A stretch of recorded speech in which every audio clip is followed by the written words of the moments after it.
West African Examination Council releases 2019 May-June examination results. General Manager tasked parents and teachers to inculcate good moral values into upcoming generation.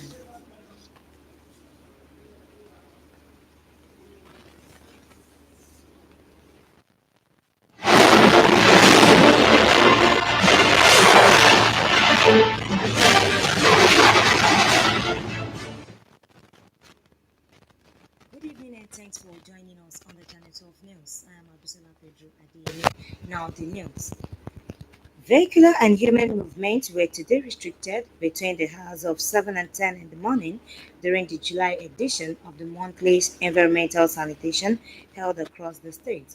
Correspondent Akeem Jimo monitored the exercise. Traffic regulators and officials from Ogun State Ministry of Environment and their counterparts from the local government and local council development areas were out to ensure compliance on the part of the people. Ogun State Head of Service Engineer Larry Bisiriyu and other monitoring officers assessed the level of compliance. I think our people, they are getting used to the environmental sanitation uh, monthly exercise, and in terms of cleaning their environment, they are doing that. And you also see that Ministry of Environment, on behalf of government as well as the local government, they are on top of making sure that those refugees are actually conveyed to where they are supposed to go. I would say the one we had last month was more. We had more compliance than this one. Today is the market day, and you can see our people there. We've tried to chase them away, but they refuse to go. Look at them. Engineer Bisiriyu advised the people to always keep their environment clean and to desist from dumping of refuse along water channels to prevent flood as the rains are here. All what they need to do is put their refuse where it's supposed to be. There is this synergy between local government, the state government, to ensure that they are properly packed where they should go at the dump site. Pockets of roadblocks were mounted at strategic parts of the metropolis to check vehicular movement during the period the exercise lasted. Essential services providers were allowed to move freely due to the nature of their jobs, even as those on long journey and others who claimed they are not aware of the exercise were delayed till the end of the exercise before they were allowed to move. No arrest. President Muhammadu Buhari has been conferred with Liberia's highest national honor. The conferring ceremony was performed by Liberian leader George Weah as part of activities marking the 172nd independence of the West African nation. President Buhari, in a goodwill message, described the award as a tribute to the gallant efforts of the troops who paid supreme sacrifice in the Liberia's unity and stability. Adamu Sambo has details. Despite the 15-year civil upheavals and tragic war that destroyed the very fabric of its economy, Liberia, the first African country to gain independence, has in a matter of pride successfully preserved its unity and cohesion. The independence anniversary celebration is therefore more than just a reflection of political separation from the American colonization in 1847, but also a demonstration of the will and commitment by the people to work together towards achieving a stronger Liberia.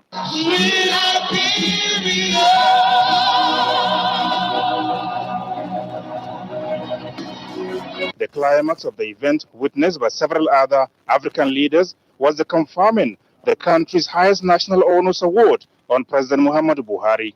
Do hereby admit you, Muhammadu Buhari, GCFR, into the grand order of the most venerable order of the ninth root of the pioneers of the Republic of Liberia. This, according to the government of Liberia, is in recognition of his immense contributions to the cause of humanity, commitment to selfless national service, as well as effectiveness in deepening highly beneficial relations and cordial ties between the two countries. In a goodwill message handed over to President George Weah, President Buhari said the gesture can only strengthen His resolve to service in Nigeria more selflessly and to the best of his ability, as well as work for the prosperity of all in the sub-region. Nigeria's ambassador to Liberia, James Dinka, and other personalities on the president's entourage described their award as significant to Nigeria. All Nigerians, like you could see, felt very, very happy. The award is a nation of people who have stabilized the nation, who have helped humanity. And I think our president fits into this description. Recognizing our president with the highest honor in the land is in itself a statement about how grateful Liberians are for the role that Nigeria has continuously played in this country. That goes to show the respect Nigeria commands, particularly in the West Africa sub-region and Africa in general. Personally, how do you feel about that? Well, I'm excited. As a Nigerian, I'm excited because President is a leader of the country, and this award conferred on him is conferred on all Nigerians and Nigeria. This country with the record of the longest history of independence, but couldn't hold together, and was helped majorly by Nigeria, using everything we had in order to help them to remain as one united people.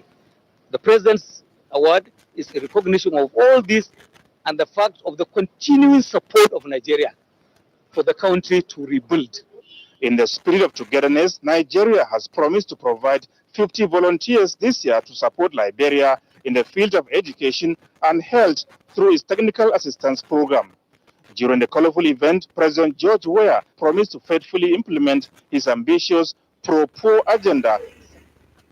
Reactions have continued to trail the process through which the ministerial nominees sent to the Senate by President Muhammadu Buhari have been screened. Anthony Gadonu has details of the reactions by some Nigerians. Recently, President Muhammadu Buhari sent a 43-man list, out of which 7 are women, as ministerial nominees picked from across the 36 states of the Federation and FCT to the Senate for confirmation. The Senate, shortly after the receipt of the list, commenced screening of the nominees. Reacting to the list, some Nigerians described it as a recycling of some people who have not impacted positively on the nation, as well as denying the youth the opportunity to serve the country. Then it's not a good development. We have younger people who can do this job. Not people who have served. When are they going to allow younger people to come on board? It's not a good movement. It's not a good development. I've seen the entire. I jumped on the list in the middle of the night, reading it from my phone, but from the list presented so far to the Senate, I want to believe that it's the same old people that we are returning to all these ministries. We want fresh blood. We want people that have the idea. We should move away from the analog and go digital this time around in Nigeria. Rather than having a fresh blood who are professionals in those fields, they are just recycling the former leaders of their party. During the screening, some nominees enjoyed legislative privileges and were asked to take a bow and go. These some respondents described as unhealthy for the nation's democracy. Let us ask them, what are they going to do to all the infrastructure, the this and that, and you are telling people to bow and go. Bow and go for what? The respondents also faulted the percentage of women on the list with a call for more women involvement in governance, especially as ministers. The West Africa Examination Council has released the results of the just concluded 2019 May-June examination. Head of the National Office of WAEC, Nta Abeokuta, at a press briefing in Lagos says 1,205,019 candidates, representing 61.8%, obtained credit and above in the minimum of 5 subjects, including English language and mathematics. Addressing newsmen in Lagos, Mr. Nta Abeokuta said 1,596,161 candidates registered for the examination from 18,000 639 recognized secondary schools in the country, out of which 1,918 candidates with varying degrees of special needs sat for the exam. The analysis of statistics of performance of candidates in the examination shows that out of the 1,590,172 candidates that sat the examination, 1,309,570 candidates, representing 82.35%, obtained credits and above in a minimum of any 5 subjects, that is with or without English language and or mathematics. Adenipekun said the results of 180,205 candidates, representing 11.33% of the total number, are being withheld in connection with various reported cases of examination malpractices. Candidates are advised to check their results on the Council's results website, www.waecdirect.org. Nigerian society and the entire world at large will be a better place if parents and guardians saddled with the responsibility of parenting inculcate virtues of love, trust, attention and positive morals in their children and wards. This was the summary of a lecture entitled Poor Parenting, a Contributing Factor to Moral Decadence in Our Society, presented by the General Manager Nta Abeokuta at the 21st Valedictory Service and Graduation Ceremony of Tidal College. Lekon Abode has details.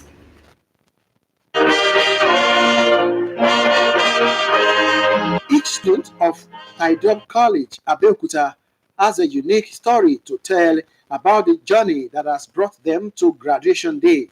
Some had it easy and few went through profound hardship. For Olaniyan Edwards, the outgoing senior prefect of the school, he will not be forgotten in a hurry. Besides having the highest score of 321 in 2019 UTME, he also had the best GCE results in 2018 while in SS2. This, no doubt, earned him an icon of academic excellence of Tidal College, Abeokuta, for 2018-2019 academic year. Tidal College is a great school. They focus on the academic excellence and moral growth of students. So that has helped me never to give up in whatever I'm doing. So persistence, perseverance, endurance, that has kept the valedictory service and graduation ceremony, which is the college's 24th edition, reverberated the academic excellence that distinguished the institution as a citadel of learning.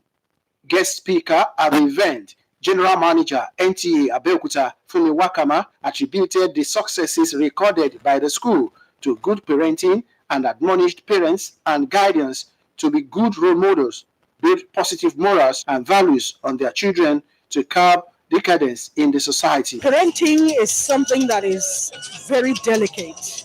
You must be able to strike a balance. How do we as parents gain the trust of our children? Work with them to ensure that we bring up leaders fit for tomorrow. The dominant message at the event was for parents, guardians, teachers, the society, and the students to be responsible and responsive to what is required of them for a better society. I am therefore proud to produce these laws who can stand the test of time and face the challenge life throws at them. You may think that it's a standard of education that is declining. No, it's the standard of moral education that is declining in Nigeria.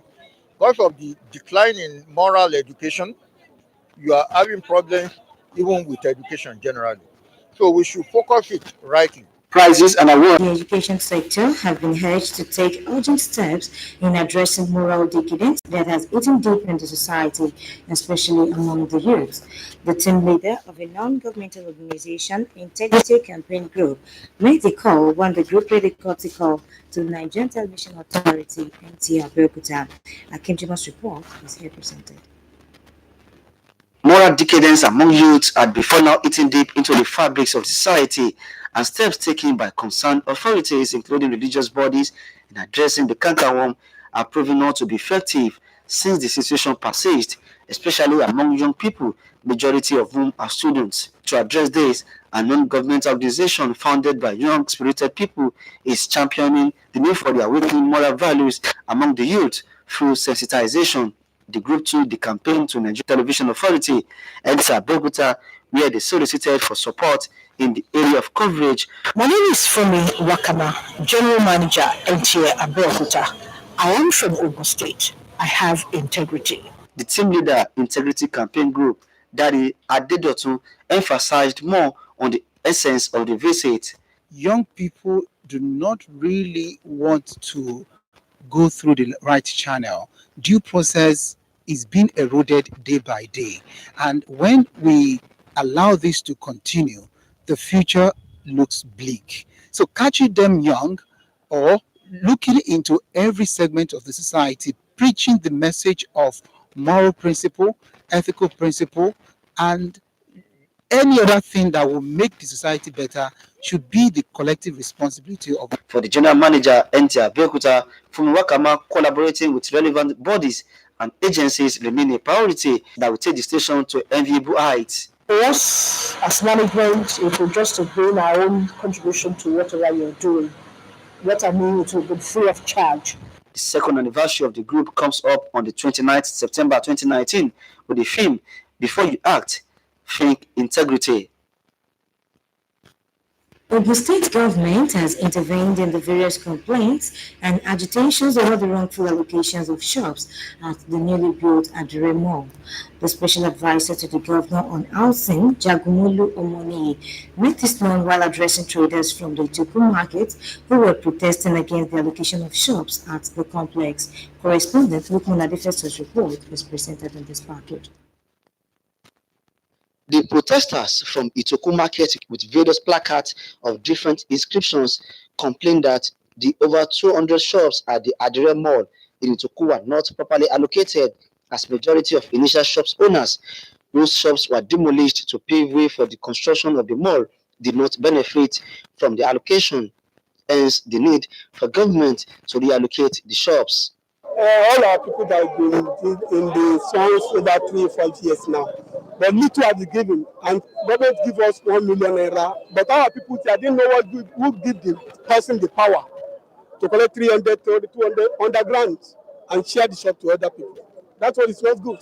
The shop that was demolished then is not up to 200 shops that was demolished, but he did his best by doing this for us. But unfortunately, when they are about to allocate the key of the shop, the key was given to one of us instead of the person to bring it back to the market and give it to Yaloja and Constant and our administration in the market. Single-handedly, she decided on her own, with the help of some people working in the Ministry of Works, that they start selling the shop. The special advisor on housing, Jami Omoni, who addressed them on behalf of Governor Dapo Abiodun, explained that several petitions have been received by the governor, which necessitated that urgent action should be taken. He condemned the wrongful allocation of the shops, promised that government will ensure proper allocation based on merit. There may be some measures that the government will take within the next 1 week. Please, let's realize that it's all geared towards resolve.